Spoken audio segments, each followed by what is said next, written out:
Shalom, Bapak Ibu, saudara-saudari terkasih, semoga senantiasa diberi kesehatan dan berkat berlimpah dari Tuhan kita Yesus Kristus.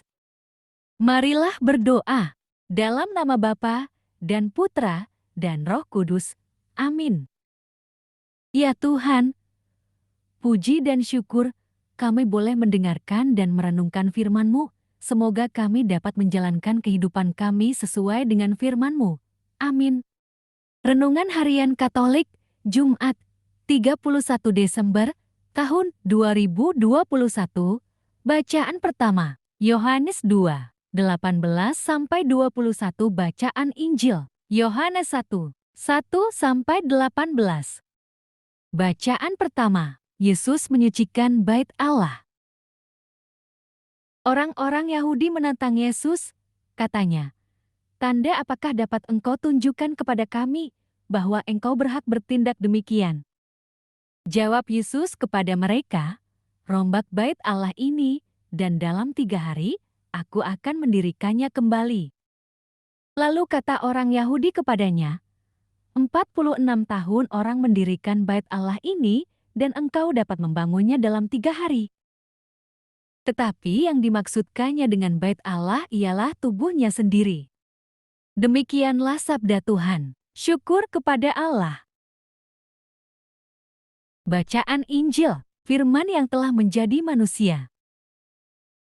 Pada mulanya adalah firman. Firman itu bersama-sama dengan Allah, dan firman itu adalah Allah. Ia pada mulanya bersama-sama dengan Allah.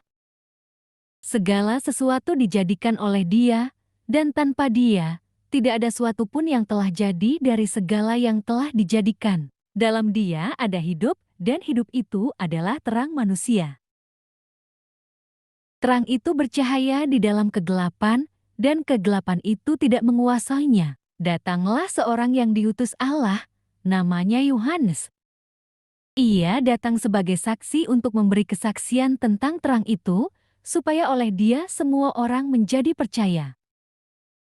Ia bukan terang itu, tetapi ia harus memberi kesaksian tentang terang itu. Terang yang sesungguhnya, yang menerangi setiap orang, sedang datang ke dalam dunia.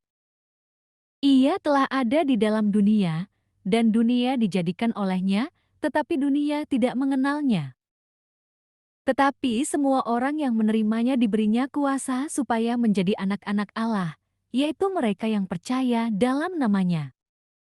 Orang-orang yang diperanakan bukan dari darah atau dari daging, bukan pula secara jasmani oleh keinginan seorang laki-laki, melainkan dari Allah. Firman itu telah menjadi manusia dan diam di antara kita, dan kita telah melihat kemuliaannya, yaitu kemuliaan yang diberikan kepadanya sebagai anak tunggal Bapa, penuh kasih karunia dan kebenaran. Yohanes memberi kesaksian tentang Dia dan berseru, katanya, "Inilah Dia yang kumaksudkan ketika aku berkata, kemudian daripadaku akan datang Dia yang telah mendahului aku, sebab Dia sudah ada sebelum aku." Karena dari kepenuhannya kita semua telah menerima kasih karunia demi kasih karunia. Sebab hukum Taurat diberikan oleh Musa, tetapi kasih karunia dan kebenaran datang oleh Yesus Kristus. Tidak seorang pun yang pernah melihat Allah, tetapi Anak Tunggal Allah yang ada di pangkuan Bapa, Dialah yang menyatakannya. Demikianlah Injil Tuhan, terpujilah Kristus. Renungan Injil memiliki pengenalan yang berkualitas. Saksi mata adalah mereka yang menyaksikan sendiri sebuah peristiwa. Jika saksi mata menyampaikan peristiwa yang disaksikannya tanpa rekayasa, maka penjelasan dari peristiwa itu diterima sebagai fakta kebenaran. Yohanes adalah salah satu saksi kunci mengenai perkataan dan kehidupan Yesus. Pengalaman bersama Yesus tidak hanya menjadikan Yohanes sebagai seorang saksi, tetapi membuat dirinya makin mengenal siapakah Yesus itu. Bagi Yohanes, Yesus adalah Sang Firman dan terang. Setiap orang yang telah memutuskan untuk hidup dalam Yesus seharusnya tidak lagi hidup dalam kegelapan. Yesus adalah firman yang berinkarnasi menjadi manusia. Hal ini tidak serta-merta membuat manusia dapat menerima kehadiran dan perbuatannya dengan mudah. Yohanes justru mencatat bahwa manusia menolaknya. Kebersamaan dan kedekatan Yohanes dengan Yesus memberikan banyak pengalaman rohani yang berkualitas. Pengalaman itu membuat Yohanes mengenal dan memahami identitas Yesus. Pengenalan yang berkualitas inilah yang seharusnya kita miliki supaya kita mampu dan siap sedia menjadi saksi bagi kebenarannya, walaupun kita harus berhadapan dengan penolakan. Di sini Yohanes memberikan teladan yang berkualitas tentang pengenalan yang sejati akan Kristus. Seberapa dekat Anda mengenal Yesus? Kita mungkin sulit untuk menjawabnya dengan lugas dan jujur, karena kita sering mengabaikan kehadirannya. Satu hal yang pasti, kita tidak akan mengenal Kristus secara mendalam jika kita tidak pernah menganggap penting hal-hal yang berkaitan dengan Yesus dan memberikan sepenuhnya hati kita kepadanya.